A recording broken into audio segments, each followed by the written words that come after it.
Hello guys, nandito na naman ako. At ito, pag-usapan natin ang komento, ang sagot nitong si Jasmine Curtis, no? Kapatid ni Ann Curtis to, di ba? Dito kay Attorney Topac Show. Anyway guys, hindi ko naman masyadong pinanood yung press ko nitong si Topac Show. Tinignan ko lang yung mga clips, no? Dahil, paano panonoorin to? Wala naman akong interest dahil aside from kayabangan lang ito, puro naman kasinungalingan. Pero based doon sa mga napanood ko guys nagyayabang to si Topac Show at nagfi-feeling pogi na naman. Ayan, kaya tuloy. Anong sabi nitong si Jasmine Curtis? Dugyot ka daw, Topac Show. In which, sangayon naman talaga ako. Dugyot naman talaga to si Topac Show, tsaka bobo pa. Attorney Tablatalo. Ang daming kliyente, lahat nakakulong. kaya mamalasin ka pag ito kinuha mong abogado. Pero ito maliwanag So, yung sinabi nitong ni Jasmine Curtis Curtis Smith dugyot naman talaga si Topac Show. Bakit? Kayo ang babae, iibig ba kayo dyan? Magkakagusto ba kayo sa itsura niya ni Topac Show? Tingnan nyo naman yung itsura. Una-una, ang laki ng tiyan, mukhang ang laki ng ulo. Isa pa, talagang yan, bogli rin yan. Mangkanor din style niyan. Kung ako eto, parang if may recollection is right, parang yan di ba, dinamanda yata yan ni Benny Baleli ba yun? Ano yun? Basta yung artista rin, di ba? Na noon parang, hindi ko alam hindi ko sure kung abuse yung ginawa niya, kung anong klase, no? Pero alam ko nagkaroon ng kaso yan sa pambabastos rin. Benny Binene pala. Parang nadimanda, bata pa nun si Benny Binene. Ewan ko di ko rin sigurado kung Benny Binene ba talaga ang pangalan nun Pero yun yung tao. Sigurado ako na dinimanda yan, So, si Topac Show, gina-justify pa niya itong mga pinaggagawa nitong si Congressman Canor Bogli Suntae. Sa bagay, sino pa ba magsasama-sama, di ba? Same feather, flocks together. So, sila lang na parehong mga Bogsley. Mga siraulo.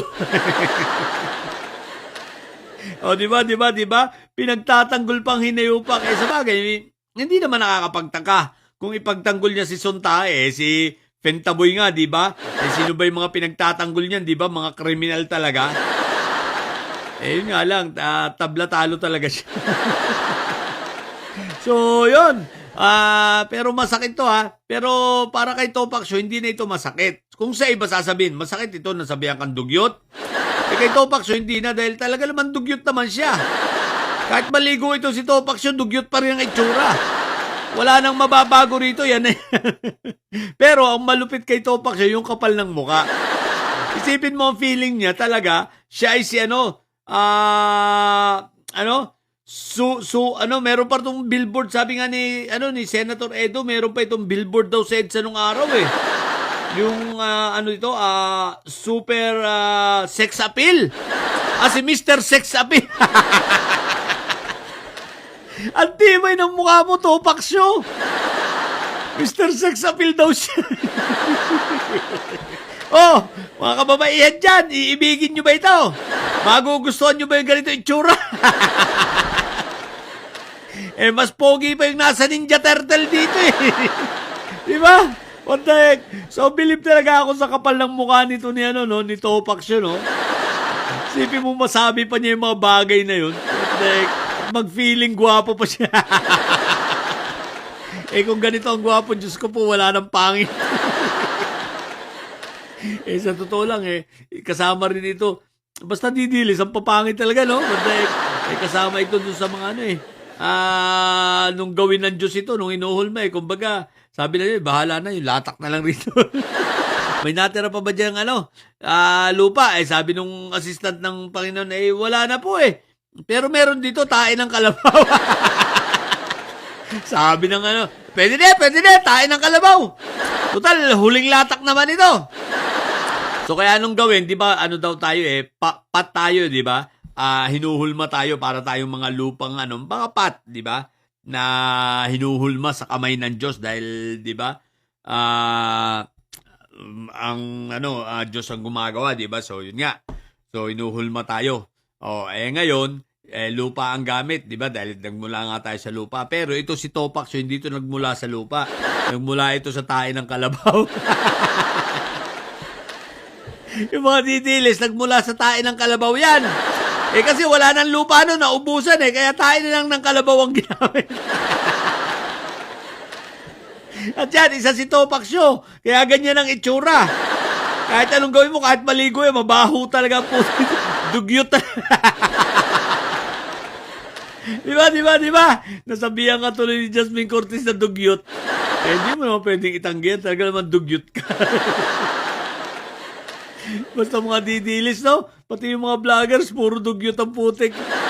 Kahit paliguan mo, dugyot pa rin. So, yun lang. Sa mga bumong didilis dyan, lalo na dito kay Topak Show. Dugyot, Topak Show. Yung may sabi may sabi si Jasmine Cortez ang sinabi ko lang, ikaw ay nilikha mula sa tae ng kalabaw. Dugyot ka daw. Matek, sa mga bobong didilis at may sayad dyan, manatili kayo mga bobo at may sayad sapagkat ang may sayad ay laging high blood. Bye!